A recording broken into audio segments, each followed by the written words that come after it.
Chapter 8. And we're walking. The tech shop worker smiled. "Good morning, folks. How are you this morning?" He looked to be 18 years old.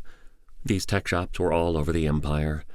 There was one on Kelso Station, but Jax avoided it. Too pricey. On New Terra, this one served the right purpose. Downtown was a mix of corporate drones bustling to and from the various high-rises and tourists from around the Empire taking in the sights. A cheaper option did not exist. Jax shook his head as he closed his umbrella. "Hi, we need a portable data storage unit." The storm was still raging outside, but the sky was lighter, and the rain had moved from monsoon to downpour. The young man nodded and pointed to the back of the store. "Back there, larger capacity are near the top shelves." Jax nodded. "Thanks. Holler if you need any help," the young man said, as Jax and Naomi headed to the rear of the small shop. When he and Naomi reached the back of the shop, he gestured to the assorted data storage units. "Take your pick." Naomi looked up and down the shelves, tapping her chin. She plucked one from the shelves near the top. "This should have plenty of space." She held the package up so Jax could see it. He shrugged. "Cool." He turned to walk back to the middle of the shop, where the payment stations were set up on a circular countertop.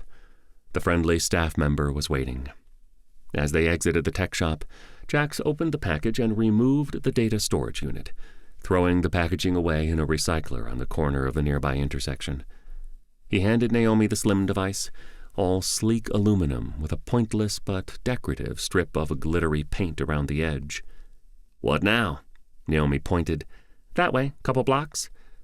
She was holding the umbrella over the two of them, offering it to Jax. The public entrance to the Imperial Academy of Sciences extended out beyond the wall that surrounded the compound. They set large glass doors into a Duracrete tunnel. Shock troopers on either side welcomed people. "Very inviting," Jax said, as they passed through the massive entry. Propaganda highlighting the achievements of the Science Academy lined the walls of the tunnel. "Good afternoon. Welcome to the Imperial Academy of Sciences," the smiling security guard said from behind an imposing reception desk. "Here for a tour?" "We are," Naomi said. She pulled her G-phone out. Group F." She held up her phone to show the man the screen. The guard nodded and pointed to a small group of people. "Right over there, those folks are in your group." Jax and Naomi nodded and moved to join the group. The group was a good size, almost a dozen people. Jax looked around, whispering. "Lot of tourists," Naomi nodded. "Did you think the locals took this tour?" He made a face. They stood around for a bit, making awkward small talk with the other tourists. Jax particularly enjoyed messing with the couple from New Toledo, explaining some of his romantic escapades in vivid detail. Eventually, a young woman with close-cropped blonde hair came out from a side door, her dark skin gleaming. "Hello, everyone." She found a young boy in the crowd. "Junior scientists." Jax looked at the ceiling, groaned. Naomi elbowed him. The tour guide continued. "I'm Melissa, an intern here at the Academy. I'll be your guide. If at any time you have a question, just shout my name." She smiled so broadly, Jax was certain he saw her wince from the strain. She opened the door she had come in from. "Off we go." The mass of tourists began filing through the door, Jax and Naomi letting themselves fall to the rear. Naomi adjusted her ponytail, pulling her jet-black hair tighter. "We need to wait until we're on or near the 20th floor or so." Jax sighed. "Gonna be a long day." An hour into the tour, Naomi elbowed Jax. "Pay attention, we're nearing the floor we want." Over the last hour and a half, the tour group had first explored the lower levels of the main tower, then moved to higher floors. The Empire restricted most of the research on the upper floors, but almost all floors had a public lobby for tours. The Emperor didn't want to miss out on an opportunity to show off. He jerked and made a croaking noise. "I didn't know that I could walk while asleep," he quipped. Their group was moving to the elevators, having finished watching clean suit-clad scientists doing who knows what in a clean room. Naomi gave him a look, then took his arm as the tour group was rounding a corner up ahead. As they approached the corner, there was a door with a label on it, Security Station 7B. Naomi pressed her hand to the security badge reader. The door unlocked in under 2 seconds. The two of them ducked inside. "Guess our friends came through," Jax said, as Naomi quickly moved to a console set in a rack of processing units. Next to the processing cores were several ruggedized cases about the size of a shoebox. She looked over her shoulder as she rested both hands on the nearest processing core. "Smart of them. There's one of these substations on each floor in case of an issue. They're not manned, and not really checked or anything." Jax nodded absently, looking around the room. "So what now?" Naomi shook her head. "We need to get up to 42. For now, though, we wait." "Yay," Jax drawled. He looked around, eyes settling on the cases. "Did they pack us a meal?" Naomi shook her head.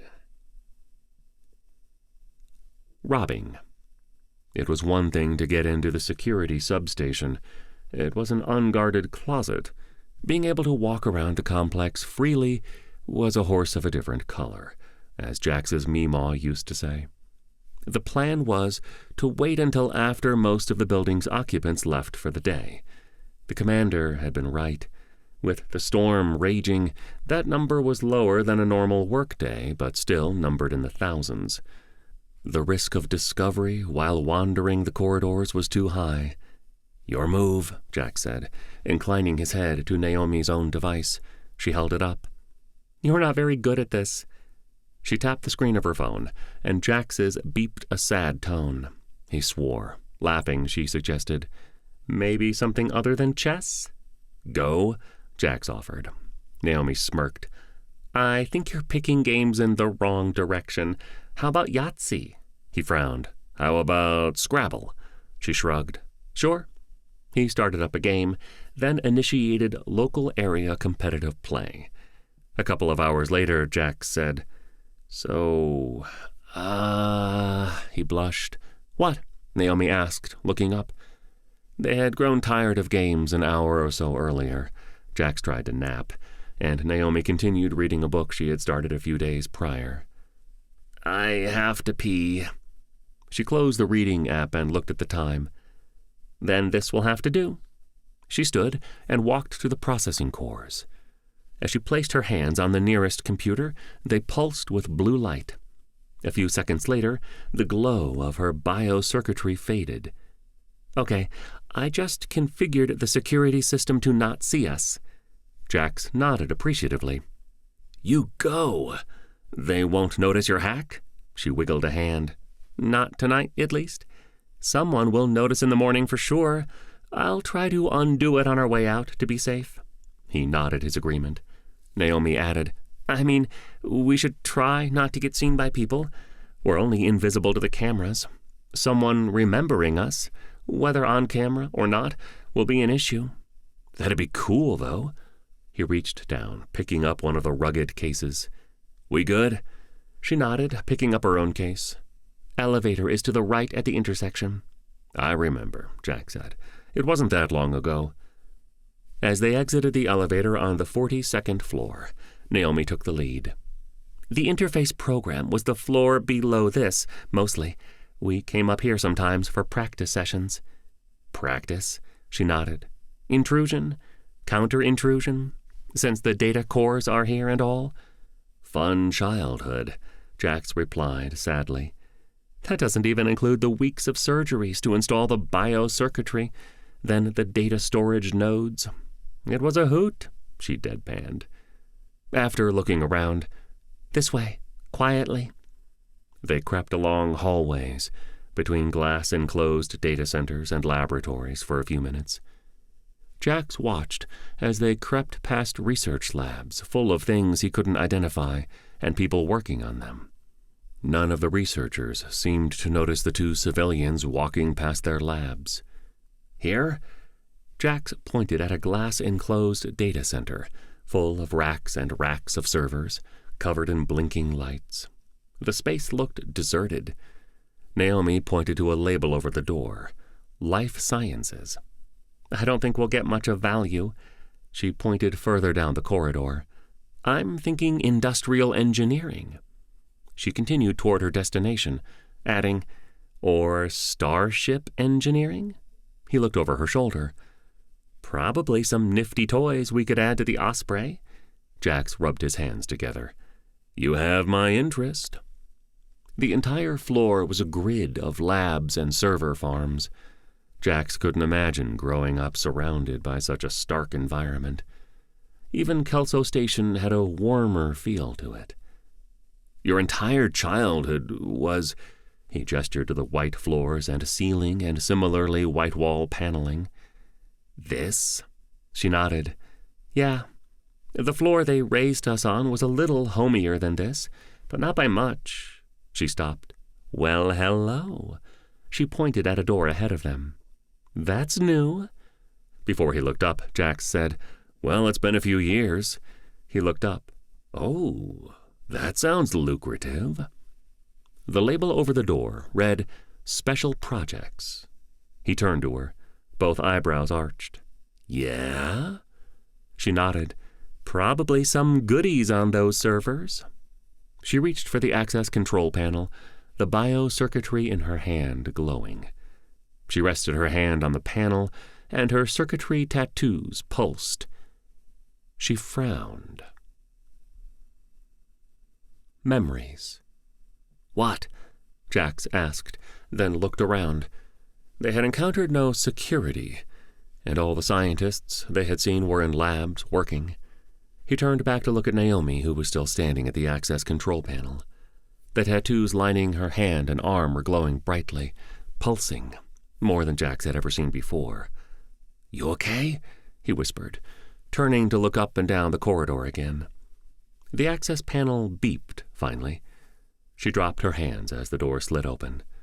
Turning to Jax, she said, "That was way more difficult than it should have been." Jax followed her in. "What does that mean?" he asked. She shrugged. "I don't know. It was almost like they designed the security system to counter interface abilities or something." "Or something? Like there's one of you around here?" he pressed. "One of me?" She put a hand on her hip. "What does that mean?" Jax waved her off. "Never mind. Now what?" She walked over to a rack of processing cores. She set the portable data storage module on a small slide-out keyboard tray, resting one hand on the storage unit while she pressed one against the processing unit. Both hands glowed blue, light pulsing from the hand on the processing core to the hand on the storage module. The biocircuits around her eyes pulsed, as if she were watching the data move from one device to another. "Neat," Jax said as he watched. He turned and walked further into the server room, exploring. He set his case down, opening it. "Oh, this is interesting." "Jax," Naomi whispered, "where'd you go?" "Back here," Jax answered. "Is that?" she asked, joining him. "Yep," he said, looking at the case and the device inside. She ran a hand through her hair. "That's gonna leave a mark," Jax nodded. "Yeah. You still good with this?" She knelt down to inspect the device. Her hand lit up as she touched it. "Huh." She looked up. "Yeah, this will really make the imps cranky."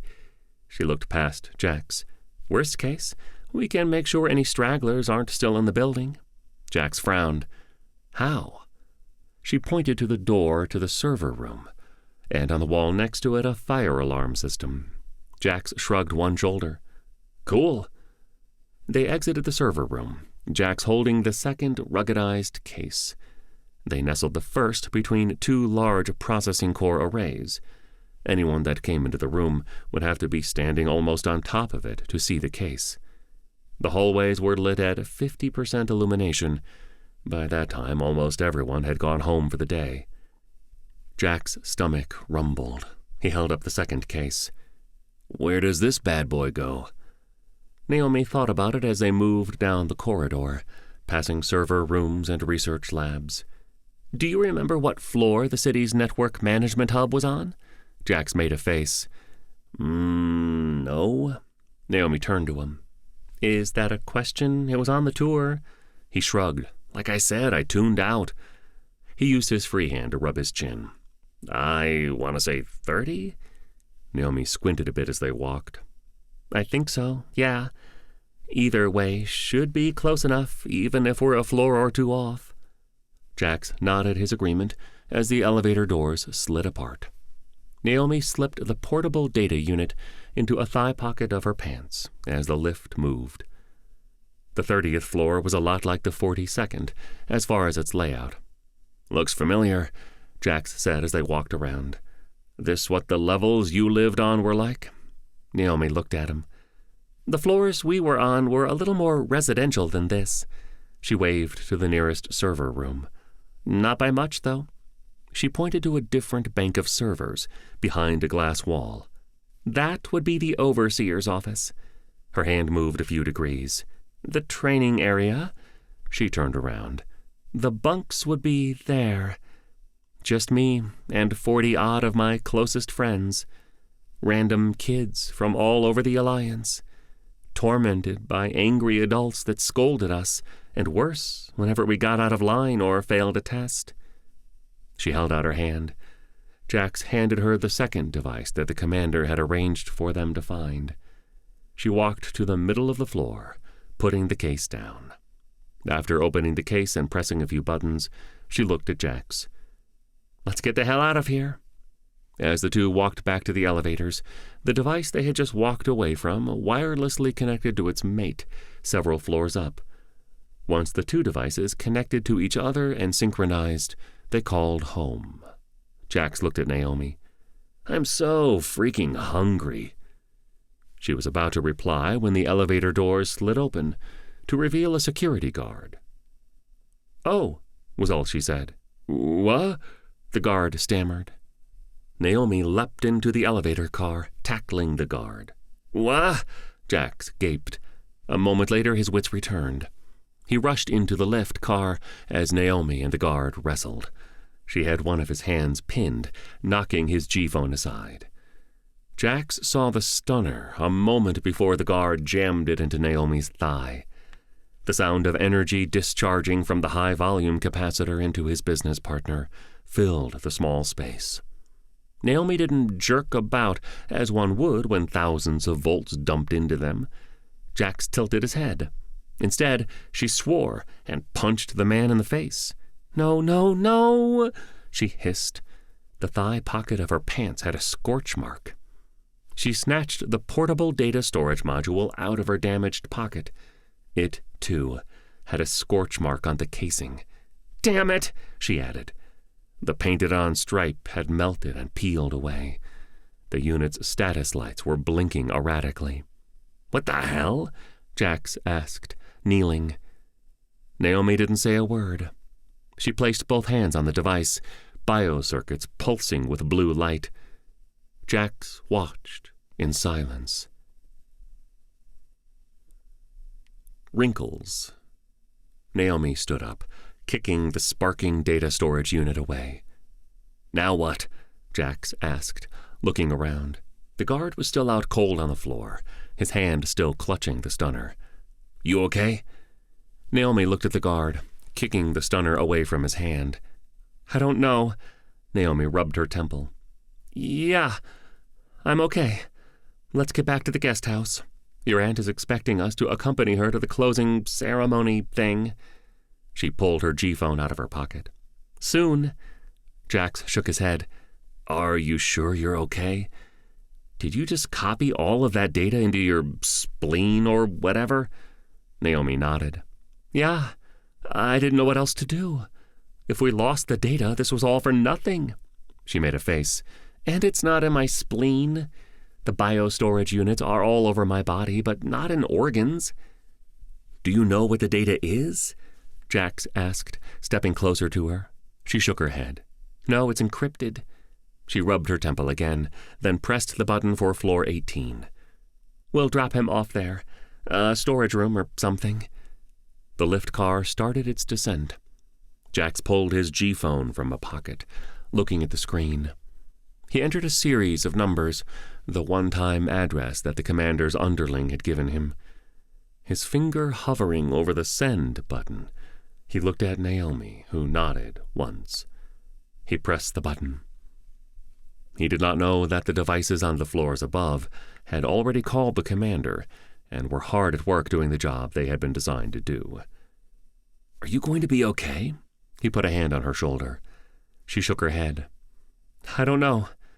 This is more data than I've ever carried. They didn't build us to be couriers. The biostorage modules were meant to keep the odd secret file or small database, not petabytes of data, not for very long." She groaned and tried to smile. "I'm now an edge case." "Can you get rid of it? Cut our losses?" Jax pressed. The elevator doors slid apart. He leaned out, looking left and right. No one was around. They dragged the guard to a storage closet and tied his hands and feet. Naomi found a handkerchief and jammed it into the man's mouth. "Sorry, man. Someone will find you eventually," Jax said to the unconscious man. They made their way back down to the ground floor of the massive science complex. The elevator made no stops, and they saw no other guards. The elevator doors slid open, and Jax leaned out. A pair of lab technicians were walking away from them, animatedly arguing something. The pair rounded a corner down the hallway a moment before the entire building shook. The lights in the hallway blinked several times before the hallways went dark. 2 seconds later, red emergency lighting came on. An automated message started playing from the overhead speakers, encouraging people to exit the building in an orderly fashion. Jax looked at his partner. "I kinda expected more." Naomi shook her head. "Come on." She nodded once and took the lead, heading in the opposite direction the lab techs had gone. Looking over her shoulder, she said, "Oh, and no, I can't delete it. I should be able to purge the storage modules. But something is wrong. Maybe there's too much. I don't know. I didn't think to grab an instruction manual when I fled this place the first time." "What about your nanites?" Jax asked, his head moving back and forth, looking for threats. "They're doing what they can," she replied. She thought back to the day she and her classmates, as the scientists called them, learned of their impending fate. The researchers and military overseers all thought that they had built the perfect enclosure for their charges. No wireless signals, no data ports, no wires in the walls.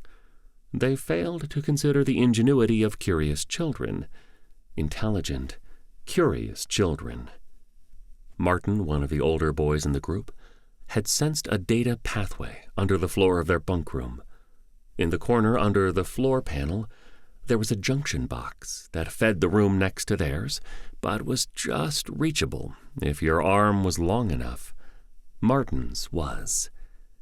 At night, the interfaces formed a chain, holding hands and sharing data that Martin pulled from the building's network. It wasn't much. They firewalled the entire building off from the greater planetary network, except for very specific and hard-wired access points. Unfortunately, the researchers had chosen to keep the order to terminate the interface project, with prejudice, on a server in the building, one the children could access. Once they saw the order, the children were divided on what to do. Many, including Naomi, were in favor of escape. She wasn't the only one to have been conscripted against her will. The rest, convinced that the order meant they'd be returned to their homes anyway, wanted to do nothing. When the men came to the children's bunk room, they found the children as expected, half of them. Having access to the building network, Martin and those who wished to leave, including Naomi, had snuck out, much the same way Jax and Naomi were doing now. Naomi eased open a door, the same door she had fled through all those years ago. This time, with the fire warning still droning, exterior doors had all unlocked to allow for the safe exiting of the building. The storm outside had lessened. The rain more of a drizzle. "This way," she whispered through clenched teeth. Jax looked up at the sky. It was dark, well after sundown, but he could tell that the cloud cover wasn't the same uniform blanket it had been since their arrival. He hoped the storm was finally abating. They emerged into a small alley between the tall main academy building and the wall that surrounded the campus. Jax looked around. "Now where?" Naomi said nothing, pointing off toward the wall and a delivery door set in it. Jax nodded. Above them, 2 floors of the building had burst into flames, leaving the floors above and below completely dark. The devices had wirelessly interfaced with as many processing cores as possible, corrupting the Imperial network. Then they exploded. Jax pushed the delivery door open and looked around, sighing. "We're clear." He held the door for Naomi. They walked as quickly and casually as they could down the street until Jax spotted a cab.